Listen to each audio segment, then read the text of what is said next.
Differential equation के next series में हमारा जो फॉर्मूला है वो है d x sec x equal to sec x dot 10x।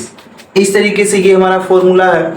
अब इसको प्रूव करने के लिए देखिए, एग्जाम में जब भी क्वेश्चन अगर सेक एक्स सिर्फ और सिर्फ दे तो हम डायरेक्ट इसका रिजल्ट कभी भी नहीं लिखते हैं। इस फॉर्मूले को जिस तरीके से प्रूव किया जाता है क्वेश्चन को भी उसी तरीके से सॉल्व किया जाएगा। ठीक है, तो देखते हैं आगे ये किस तरीके से सॉल्व होगा, क्योंकि ज्यादातर बच्चे क्या करते हैं कि इसको समझ में नहीं आता है तो डायरेक्ट आंसर लिख के आ जाते हैं और कहते हैं कि ये भी मेरा क्वेश्चन सही हो गया, जो कि बिल्कुल ही गलत होता है। तो ये क्वेश्चन जब सॉल्व करेंगे तो सबसे पहले हम इसको क्या करेंगे, इसको कहेंगे कि ये जो है हमारा, इस वाले को हम क्या करेंगे y के बराबर लेंगे कि ये हमारा जो है sec x के इक्वल है। अगर इस sec x को थोड़ा सा भी चेंज करो तो ये 1/cos x बन जाएगा। अब जो है अगर दोनों साइड का डिफरेंशिएट करो तो ये हो जाएगा, इधर की तरफ हो जाएगा dy/dx इक्वल टू ये जो है dx और ये जो है 1/cos x होगा। अब ध्यान दीजिएगा, इस वाले को हम जब सॉल्व करेंगे तो हमारे पास फॉर्मूला है न्यूमरेटर और डिनोमिनेटर का। तो हमारे पास जो फॉर्मूला है वो है इस तरीके से, ऊपर की तरफ ये मान लेते हैं न्यूमरेटर हो गया और नीचे की तरफ ये हमारा डिनोमिनेटर हो गया।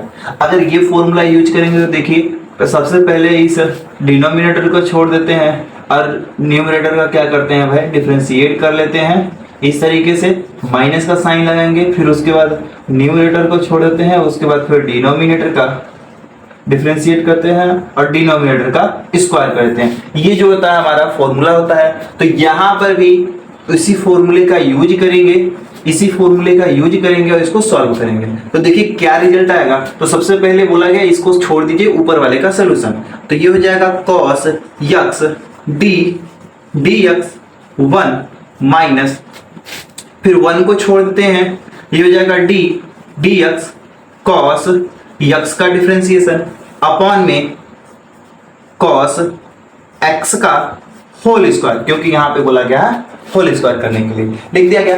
अब पता है कि किसी भी कांस्टेंट का अगर हम डिफरेंशिएट करते हैं तो उसकी वैल्यू 0 होती है, यानी कि ये पूरा टर्म जो है 0 हो जाएगा।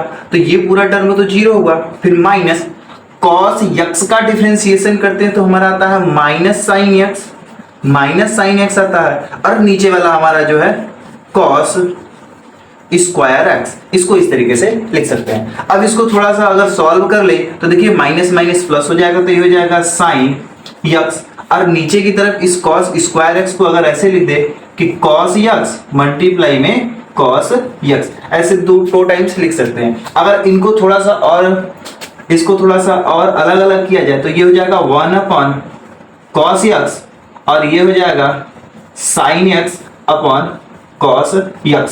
तो ये वाला जो टर्म है ये क्या बनकर आएगा हमारा, ये हमारा बनकर आएगा sec x बन जाएगा, और जो है इसके साथ ये क्या बन जाएगा हमारा, ये tan x बन जाएगा।